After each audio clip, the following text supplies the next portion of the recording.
Good morning. Disinvestment Secretary Tuhin Kanta Pandey made a big announcement yesterday when he said that even in strategic sectors where the government was going to have 2 to 3 or maybe even 4 PSUs, that would apply even to the banking sector. Till now, people felt that the banking sector was kept outside the purview of this. And as far as the non-strategic sector was concerned, where sectors were concerned, where Finance Minister Nirmala Sitharaman had said that only one PSU would be allowed, that is the details of that policy will probably be announced very soon, which is to say that the list of strategic and non-strategic sectors will come out quite soon. So this is good news to the extent that what it means is that very soon there will be a much bigger set of PSUs which the government can privatize.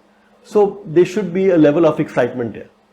But, and there's always a but when it comes to the government of India, but the problem here is that even before this policy came out, there were a lot of PSUs that the government could have privatized. But what did it do instead? What it did instead was to get one PSU to buy another, was to get the PSUs to buy their own shares, was to do some marginal listing. Basically, everything that allowed the government to retain control of the PSUs was done here. So essentially, people are excited about the possibilities that have opened up. But as they say, the proof of the pudding lies in the eating. So people are still waiting. There's cautious optimism, if you will.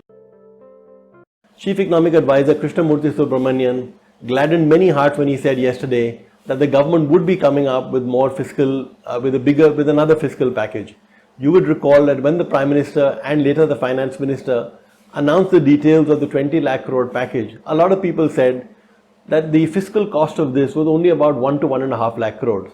Now, even at that point, we had made 2 points. One, we had said the government actually needs to keep its powder dry to figure out where exactly the money is required and whether it can actually deliver what is required to be delivered. Secondly, the point that we had made was that things like the 3 lakh crore guaranteed loans to MSMEs, that is something also which needed to be added to this to the package, because when those loans went bad, it was the government of India that would make up and pay those loans there. So it's a good thing that the Chief Economic Advisor has said that there will be more money that will be spent. But there's an important caveat here that since the money is going to be spent, it is good that that money be spent sooner rather than later. Because as happened in the demonetization phase, once companies start shutting down, it's going to be very difficult to revive them. And if they don't get relief fast, they will shut down. Prime Minister Narendra Modi made a fervent plea to US investors yesterday, asking them to invest in India and giving them reasons for this. He gave a great example how for the first time in India's history, it actually has more rural subscribers of the internet than urban ones. We have a total of 500 million subscribers already. And the Prime Minister said in his characteristic flourish that if US investors were excited about the fact that India had 500 million internet subscribers, well, there were 500 more who were waiting to be onboarded onto this revolution. The Prime Minister spoke of how $74 billion of FDI had come into India in FY20, and in just the last few months, $20 billion had come in. The Prime Minister never mentioned RGO, but this is the amount of money that RGO has managed to get from investors in the last 12 to 13 weeks. So given rising, US-China tensions, in fact, just yesterday the US government has asked China to shut down its consulate in Houston. So given the rising tensions, obviously a lot more US companies would be amenable to thinking about moving out of China. The question really is, will these companies move to India, or like many others, will they move into Vietnam? The unfortunate truth is that in many ways, India remains as problematic a place to do business as it remained in the past. And there's a lot of history of the government not fulfilling its promises to investors. And just to give you one example, the Prime Minister, for example, spoke of the $20 billion that had come into India in the last few months. Now the question is that will investors pay more attention to this money that RGO has managed to attract? Or will they look at the fact that Vodafone Idea, and Vodafone is a foreign company, will they look at the fact that Vodafone Idea, which has invested $51 billion in India, that Vodafone Idea is on the verge of shutting down primarily due to unfair and unfortunate government policy? And nor is it just Vodafone. If you look at you look at retailers like Amazon or Walmart, These are both US companies, by the way. If you look at these companies, they are worried about the fact that the government has started implementing the rules on on e-tail in a very different manner from the time when these companies initially brought in their money. The latest on this, for example, is the requirement to do labeling and talk about the rules of origin. Now, certainly, rules of origin should be made visible, should be put, on top of the labels of products. But one, the time frame that is being given is very short. Secondly, and more important, if 95 to 96% of all Indian retail takes place offline, then why are these rules not being applied to the offline sector? You cannot have different rules for the offline and online players. I could go on, but from Hughes to Monsanto to T. Rowe Price, India has got a history of disappointing big investors. In fact, why just talk about these companies?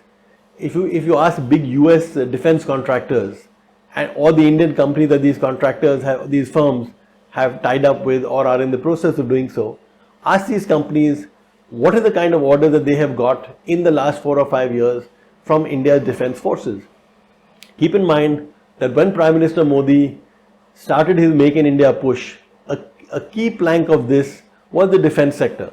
So to believe that since the government in any case is going to be spending a lot of money in defense, it can very quickly control the supply of orders. In fact, when the then Finance Minister Arun Jaitley was also the Defense Minister, he made a lot of announcements as to the orders which had been cleared. Ask these US firms and ask their Indian partners how many of these orders have actually flowed into their books. Niti Aayog CEO Amitabh Kant has an article on our Reddit page today. He's basically talking about how the coal sector reforms will change the industry and create a lot of employment.